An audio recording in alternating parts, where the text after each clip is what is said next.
Cinderbiter. And it's an old Celtic tale. Goes way, way back. What we are hearing today is a version by Martin Shaw, who is a British mythologist and storyteller, and Tony Hoagland, who is an American poet who died a year or two ago. And Tony had the idea to take Martin's kind of prose working up of this story and put it more into a poetic form. And they played with it, and this is the result. I heard this story told by Martin Shaw on Zoom about a month ago or so, as part of the Minnesota Men's Conference, which Robert Bly founded years ago. Robert Bly, as you probably know, died a few months ago. And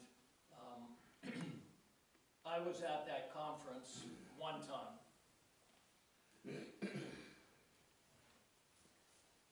So the two men say this is not a translation, but a version of these ancient stories.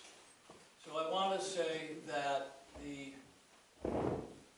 there's a bardic tradition in the Celtic world which was an oral language. It was not written down. And they even had bardic schools, and as late as something like 1670, there's a written account of some lord who conducted bardic schools, in which, if you called yourself a bard, they put you in a dark room, a completely enclosed room, no light, anything, for a day and a half. You went in the morning, spent all day and night into the next day there, and then you were brought out and you created your tale during that, and then you had a sort of bard off, and they would read or recite their stories. And so that's about the last time anyone has any knowledge of the bardic tradition being formalized. Today you will probably find those bards as traveling storytellers, and if any of us were lucky enough to go to some pub somewhere in Scotland or wherever, you might find one of these guys tell this very story, you know, while you're all sitting around drinking. That would be a tremendous find.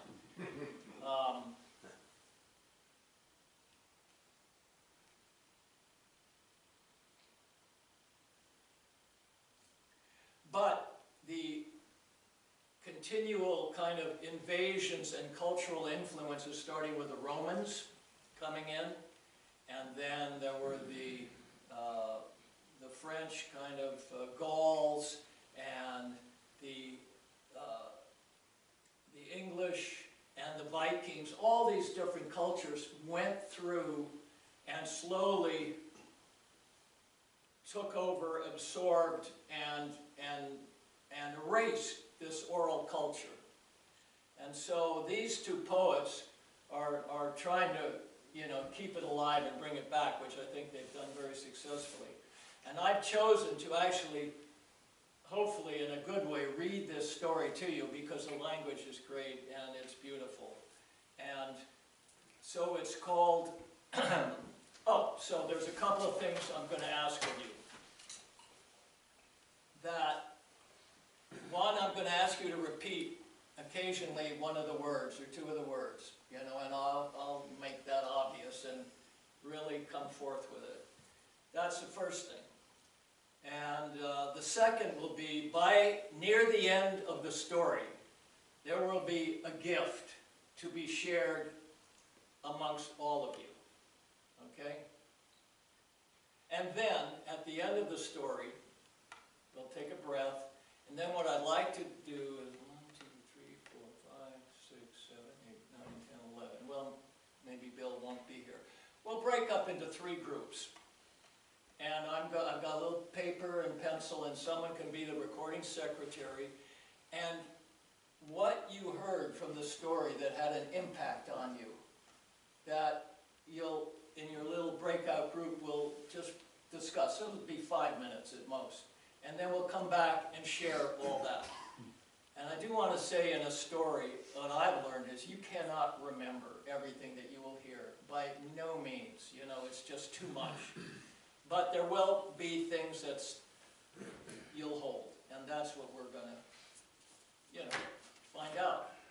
Because we're going to go into the mythological time. Cinderbiter, from the northern folktale Ossipodle and the Muckle-Mester Stour Worm. Muckle-Mester Stour Worm. Muckle-Mester Stour Worm. Muckle-Mester Stour Worm. The grey churn, the salted bruise, the green bridle, the seal-proud comb around Scotland's sculled coasts. Now I'm just going to stop here just to reference, this is the bardic language, the grey churn of the sea, right? The salted bruise, the salt that all accumulates all around the coastline. The green bridle of the seaweed, or possibly even the hills. The seal-proud comb, I love this, you know, and you've all seen this, you've been to the ocean, and these slivers of rocks that could go out with the seals all clumped on them. Around Scotland's sculled coast. So like thinking of these islands and things as like a big skull with a mountain, you know, and then a sheer kind of drop down to the sea where there's a little land where you can farm. So that's all I'm going to say. That kind of language is going to come out.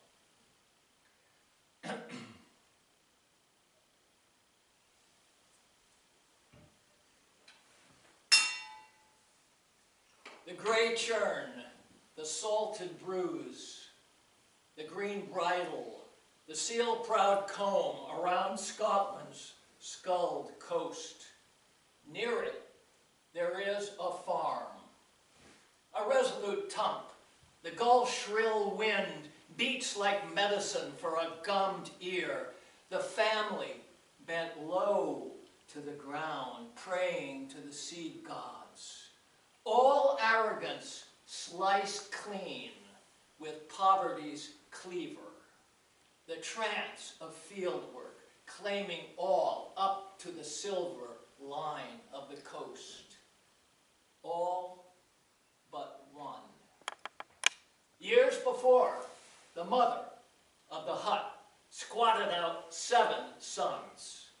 Sprouts, cubs, little hefties suckled on the soured teat. Sullen blondes wrapped dead tight in the family inhibition. All but one. 6 sons dulled by necessity, butchered by weathered. In the frosted dark, 6 sons lined up with a father to yoke themselves to earth labor, to kiss the cold of Saturn's cross, crookback, scoured like rounded lobes, scoured like rounded lobes. But the 7th sleeps by the fire, embers.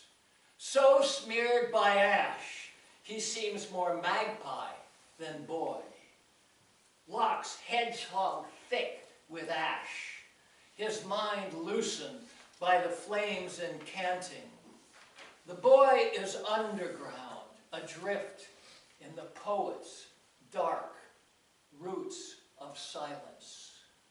Gill the depth at the sea's pressure, crab firm in the indigo black, stories come.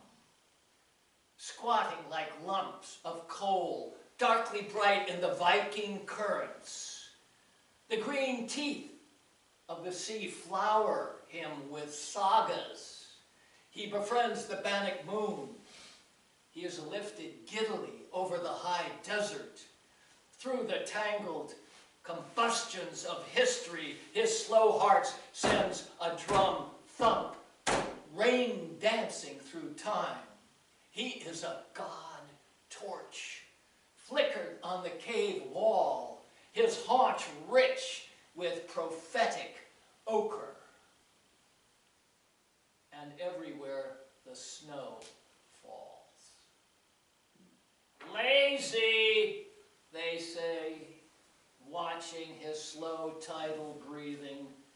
They who crack the earth day in, day out. They who snake by in their gritty dedications. They whose hands know the rough lick of cattle. Whose eyes know the hills pearled with rain. They whose arms are blue under the lambing snow. There is an egg of hate, fat amongst his yellow wheat siblings. They long to string him up in the red barn, to hasten his passage through this life. They are a rough crowd for the bard. Every night he stirs, becomes immense, looming in front of the land-blasted family, myth-telling.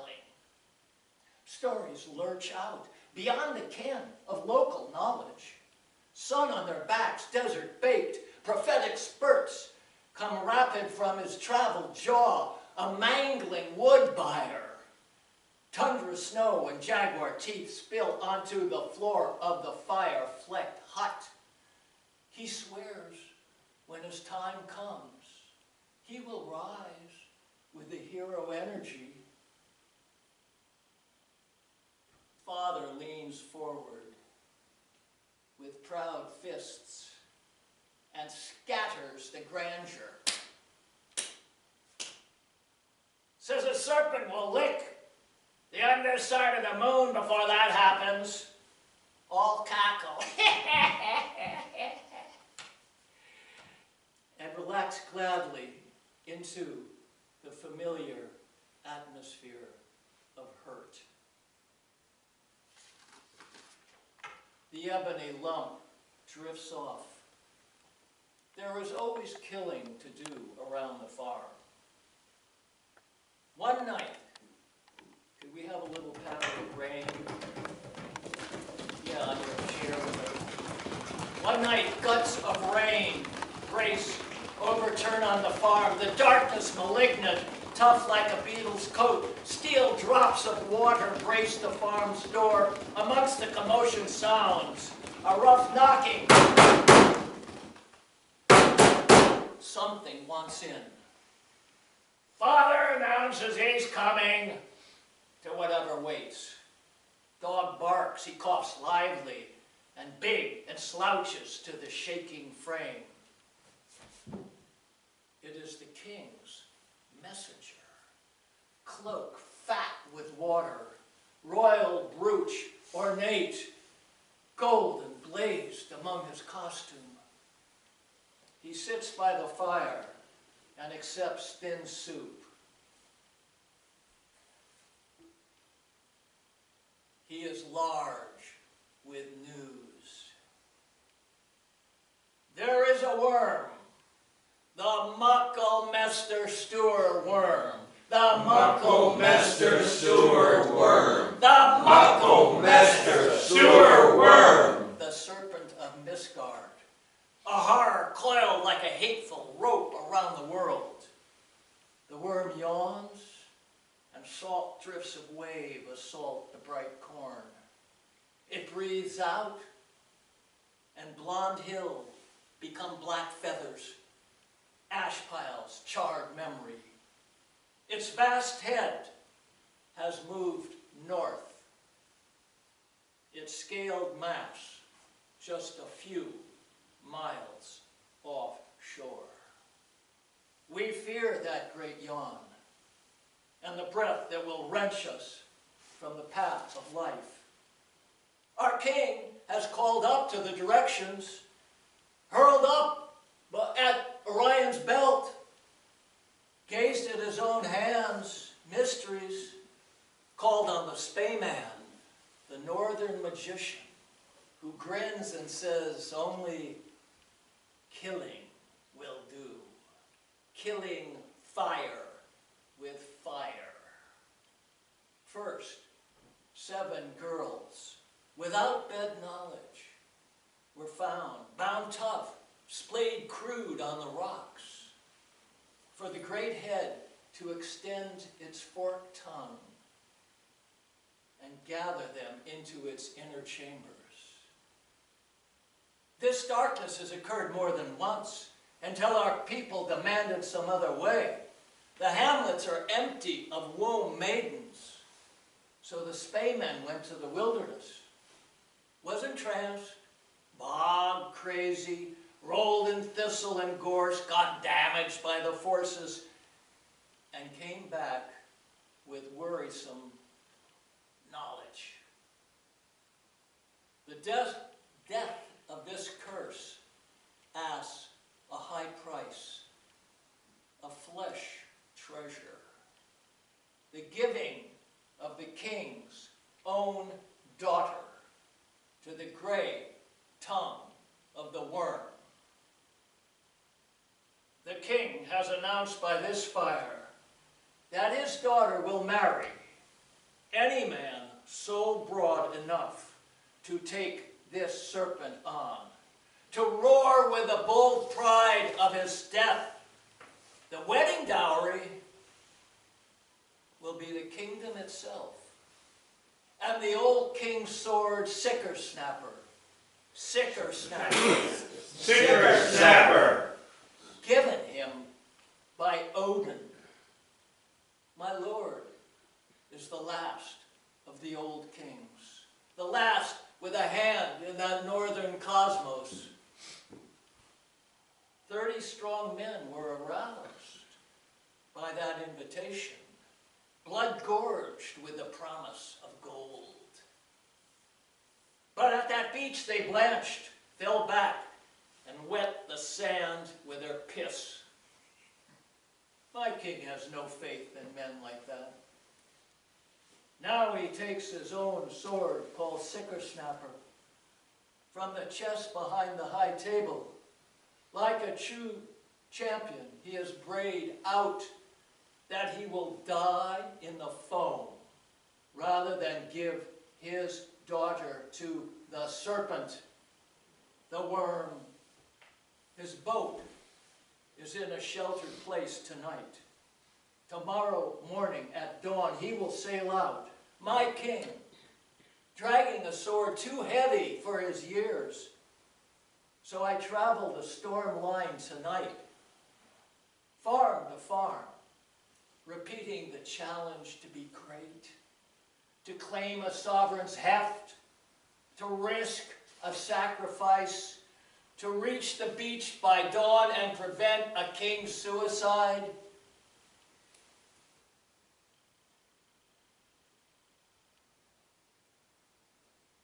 The rain servant allows a murk of tears to mingle with his beard, and will not wipe the drops away. He rises and returns to the shaking gale. He has many miles still to ride. The family slopes off to bed. That's more excitement than has landed on the farm in long years. Crescent moon in his charcoal nest. The boy hears mother and father turning it around in their pillow talk, forgetful of the extra lugs, sheltered in the gloom. Mother wants to see the dawn reckoning. If all is doom, they may as well get to see the show. Father agrees and reckons on Teak Gong, their speediest horse, getting them to the beach early. Mother raises herself on one arm and asks, just how is it he gets such speed out of that horse? Like a mighty streak, when aroused, a muscled blur over the gorse. Ah, men have secrets. He turns under the blankets, but she is insistent, offering all sorts of enticements. Her hands raise a hard sweat. And soon he is adrift in confession. For Teat Gong to stand, I clap his left shoulder. To run 2 claps on the right. But when I want the black gallop, I bring out my 5th fact. My 5th fact. My cunning. My humors. My art. My sly magics. Now, to make his hooves carve hot soil, I blow my thrapple, the windpipe of a goose. My fetish blower that never leaves my secret pocket. She chews on this knowledge and straddles him. Their come cries are muffled by their hands clapped rough on each other's nose. Later, their hair mixed on the pillow with the burr of the big man snoring, and the boy crawls out of sight to his father's brown pocket, piled by the bed. Inside is a pocket hidden, where his hand finds the thrapple, smooth and somehow warm. This is the first of the 3 great steals. Out to the stables. The storming has passed, now it is fierce, clear, sharp as an Irish knife. Stars are ice, webbed on the blue curtain. The horse rears up and kicks until the boy reaches out and pats, in the dark, Teat Gong's left shoulder. He stills and submits to the bridle. And as he pats the right shoulder, the horse lunges forward and bellows. Deep in himself, hawk circling his well of memory. The father hears the neigh and wakes, knowing that soul din, that tender whinny from the beast nursed since foal on the green hill, his heart directive, his appled affection. His hand reaches into the black slit of his pocket. Gone.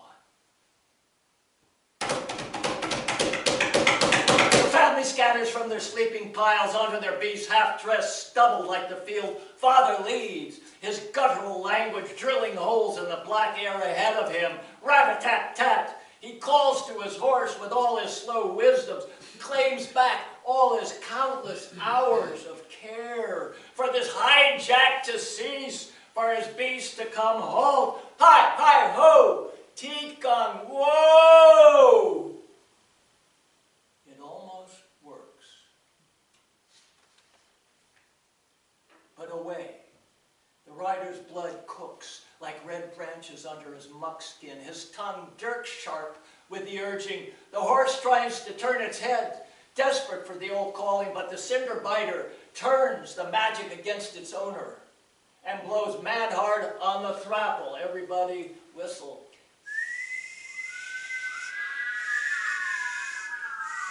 With that sound, the horse becomes an occult arrow, flies beyond, far beyond the father and son. He could have galloped off the very edge of the world.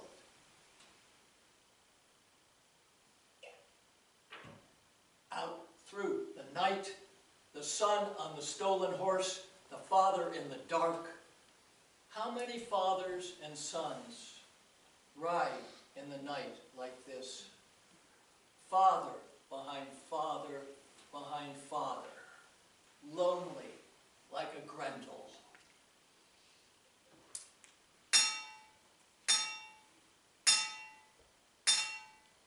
Dawn is near as the boy reaches the beach.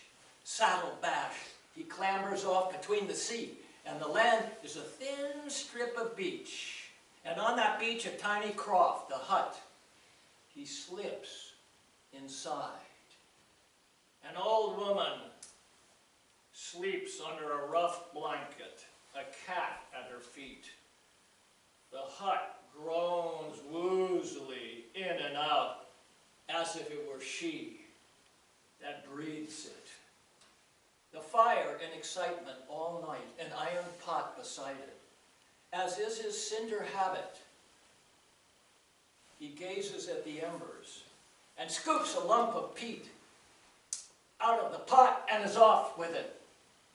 He does not see it open, the one bright He does not see it open, the green eye of the cat. They steadily watch. They have seen all this before. Their eyes close. This is the second of the three great steals. Air is chill, but dawn has come. Close to shore, the king's boat rocking on its anchor, a servant stands in the boat. So cold he beats his arms on his chest to warm himself. Cinderbiter shouts greetings and pretends to dig a fire pit for a breakfast of limpets. And then starts to yelp and bellow, "I see gold! A glitter harbor's right here before me on the beach." He squats in the half-life and starts to dig, whooping. Everybody whoop a little bit. Whoo! Oh, it's treasure chant to quicken the king's men. The servant is over the wave, heading ashore, dripping, then pushing the boy aside, snout in the dirt, paws churning as spades. Quickly, into the harsh tide, the boy wades. The sun appears as a red ball over the land, and he lets anchor. This is the third of the three great steals. Waves, doctor in the back, and yes, go ahead. A little more rapid. Ahead is an island, but that is no island. The scaled, greasy, gray, aquatic skull of the serpent, endbringer, terror wakener, black worm. 7 yawns the creature makes, and then the tongue seeks flesh counsel, darting the waves. Our marvel dreamer aims the boat directly at it. Raging on shore, the king's men gather, but then are still staring at the loose crow boy with a crone's pot on a stolen boat. They make crude bets for the swiftness of death's arrival. On the third yawn, the betting gets hot. The boy and boat are sucked on the green brine, slosh quick down the throat of the beast, the underworld, the belly of the whale, the flesh labyrinth. It was a phosphorescent world, lit up from inside, with muscled tunnels and surging, gurgling waters, taking him deeper and deeper. Beyond chapel, holy books, tea leaves. Have you your adventure now, Cinderbiter? Is the dirt of the fields washed clean enough for your poet's bones? He does not look left or right, but as an intended arrow, and waits until the boat finally hits shallow. Into the glowing murk he splashes and takes his dagger, his muckle-ragger,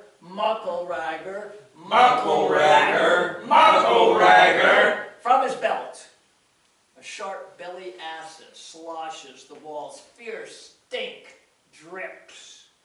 But he picks his pace like an Indian runner in the subterranean luminosity, in this snake underground place. He is here in his myth. Bright-feathered Tammuz, Dagara grandfather, Muaro a man, Tatterhood my goat sister, run with me now, utterly. Chaw Gully raven, white buffalo, woman, pan of the shepherd's pleasure, keep me firm, candle me with story.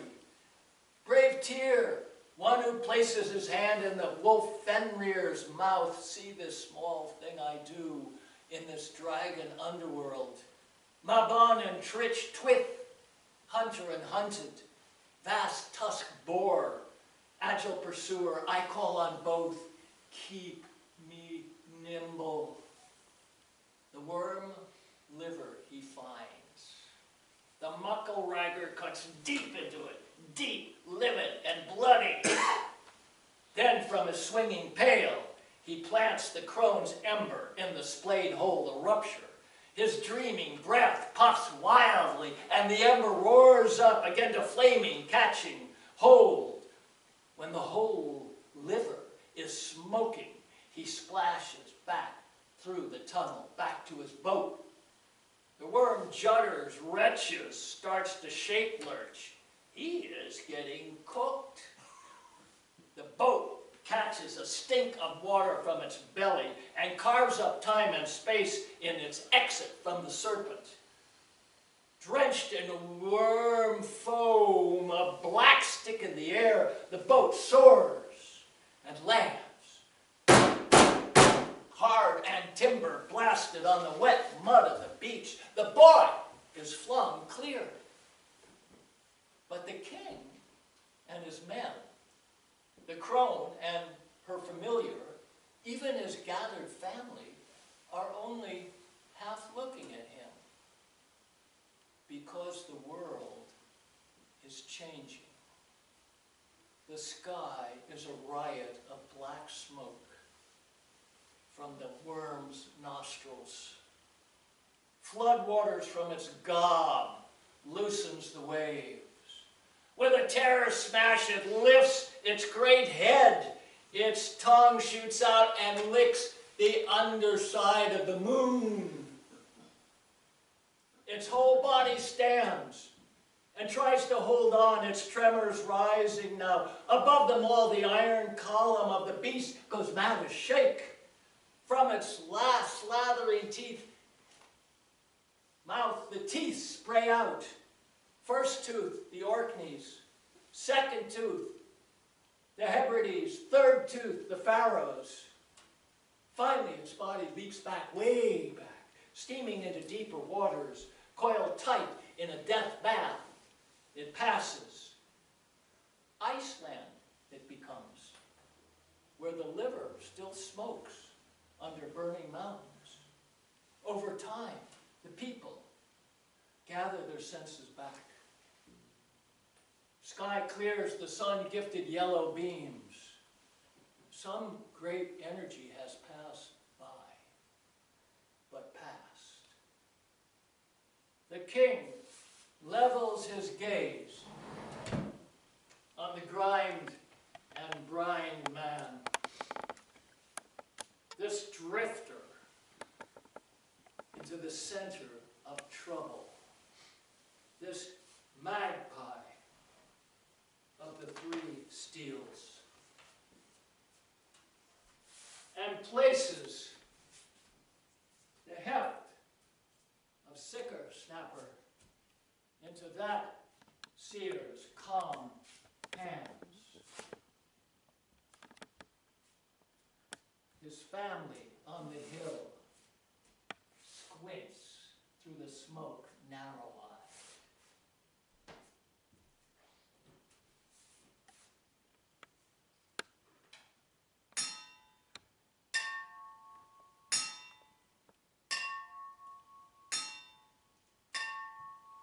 Then she comes, bright daughter, swan on a pool, hot moon, strong curved, a roving deer under God's stars.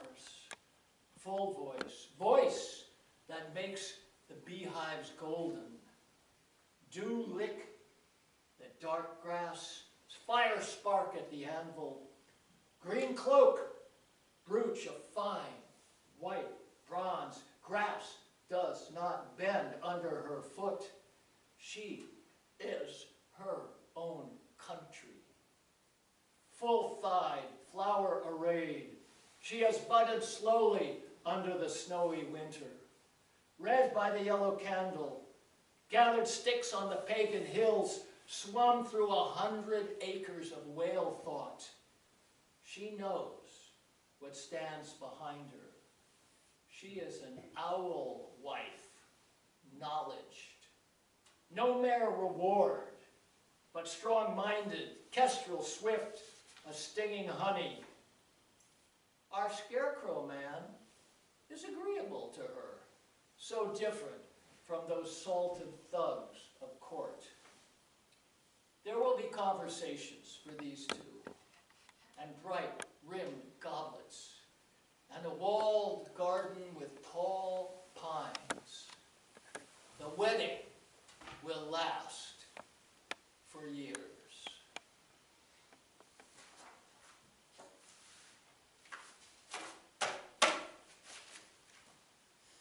There you have a story.